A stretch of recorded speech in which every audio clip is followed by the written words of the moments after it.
All right, today we're going to break down the latest earnings report from POOLCORP, a company that's kind of a quiet giant in the backyard business. Let's dive in. When you look at a pool, you see relaxation, right? Fun, a great summer escape. But what we're really looking at here is the engine of a multi-billion-dollar industry. And this latest report from POOLCORP, man, it gives us a fantastic look right under the hood. So here's the game plan for this explainer. First up, we'll get a handle on what POOLCORP actually does. Then, we'll hit the big headline numbers from their latest quarter. After that, we'll dig into what's really going on behind those figures. And, finally, we'll look at the company's overall health and what it all means going forward. All right, so let's start with the basics. What exactly is POOLCORP? So think of it this way.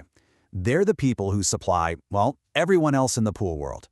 The folks who build and maintain pools, they're buying from POOLCORP. They aren't selling directly to you and me. No. They are this massive, behind-the-scenes wholesale operation that keeps the entire industry running. Okay, now for the main event, the numbers.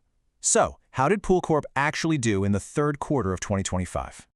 Get this. For the quarter, they pulled in net sales of roughly $1.5 billion. That's just a massive number, and it really shows you the sheer scale of this business, all in just a 3-month period. But here's the thing. When you stack that up against last year, sales only grew by 1%. Now look, growth is growth. You take it where you can get it. But a number that small, it makes you ask a pretty interesting question. What's kind of putting the brakes on things? And yet, and this is the kicker, despite that slow sales growth, their diluted earnings per share came in at $3.40. That's actually a 4% increase from the same quarter last year. So that's the big puzzle, right? How on earth did they manage to make more profit on barely any more sales? Okay, so this table really lays it all out. Yeah, you see that net sales growth is only 1%. But look over here at the gross margin. It went up by 50 basis points. That's half a percentage point. What that really means is they got way more efficient at turning every dollar of sales into actual profit. And honestly, that's the key to understanding this entire quarter. So how'd they do it? How did they pull that off? Well, it's time to peel back the layers because these numbers tell a really fascinating story about what people are and maybe more importantly, what they're not spending their money on in the backyard. Okay, so the whole story really boils down to this one big idea, the difference between what we'll call maintenance demand and discretionary demand. Maintenance, that's the stuff you have to buy. The chemicals, the filters, the parts to fix something that broke. It's steady, it's reliable. But then you have discretionary spending. That's the stuff you want to buy. A brand new pool, a huge remodel, all the luxury upgrades. And that part, as you can imagine, is way more sensitive to how the economy's doing.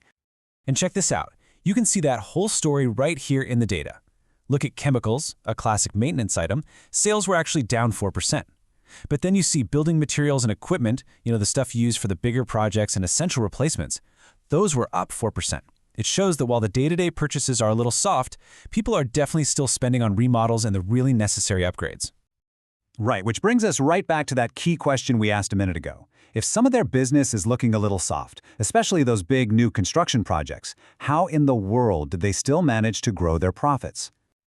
Well, it really came down to just being smart about the business. They were able to raise prices and just got better at their overall pricing strategy. They also managed their supply chain really well and saw a nice boost from their own private label products, which, usually have much better margins. So all that operational strength was more than enough to make up for the softer demand. All right, so that's the story of the quarter. But now what? What does all this tell us about the company's overall health and, where are things headed for the rest of the year? Well, the company's CEO, Peter Arvan, he framed it pretty positively. He talked about building on momentum and pointed out that his teams delivered not just sales growth, but also better margins. That's a pretty clear signal of confidence in their whole operational strategy. And, a huge part of their financial story is just looking at where the money is going. And what you see here is a huge commitment to returning cash to shareholders. We're talking over $300 million just this year in share buybacks and dividends. That is usually a classic sign of a mature, financially healthy company that knows what it's doing. And look, their forecast for the rest of the year, it basically confirms this entire story we've been talking about. They're expecting overall sales to be pretty much flat. New construction and remodels, flat, maybe slightly down. But, and this is the crucial part, they expect maintenance to show slight growth. And that right there is the stable foundation for the whole business. So, what's the key takeaway from all of this? It really is this tale of two different markets. What POOLCORP's results show us is a kind of backyard economy that's in balance. You've got the non-negotiable, super reliable spending on just keeping a pool running, and that's acting like a strong foundation, holding up the whole business, while the more volatile, big-ticket projects are, a little bit weaker right now. And this really leaves us with one final thought. POOLCORP is kind of a bellwether for this whole industry, so their performance really poses a much bigger question. In a tricky economy like this, is the simple, steady business of just keeping pools clean and running, is that strong enough to keep the entire backyard industry afloat? That's definitely what we'll be watching.